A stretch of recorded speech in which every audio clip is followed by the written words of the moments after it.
Bugungi mavzumiz o'quvchilar formula, bo'lish, bo'linuvchi, bo'luvchi, bo'linma va qoldiq ekan. Xo'p, undan oldin yondosh mavzumiz bilan tanishamiz. Demak, yondosh mavzumiz qadimgi davrlarda ilm-fan deb nomlanar ekan. Hozir quyidagi videolavhani tomosha qilamiz. Siz bilan keyin yana suhbatlashamiz.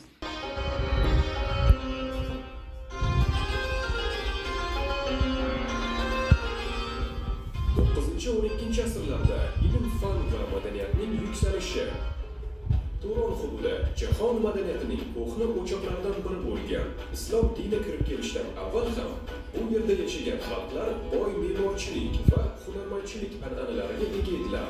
Mintaqaga islom dini kirib kelgach, mahalliy amriga misli ko'rilmagan darajada taraqqiy etdi. Ilk islom davridagi mavjud siyosiy va iqtisodiy muhit bu jarayonga ijobiy ta'sir ko'rsatdi. 9-10 asrlarda me'morchilikning ajoyib yutuqlari masjid va madrasalar qurilishida ko'proq namoyon bo'ldi. O'sha davrlarda diyorimizga kelib ketgan sayyoh va olimlar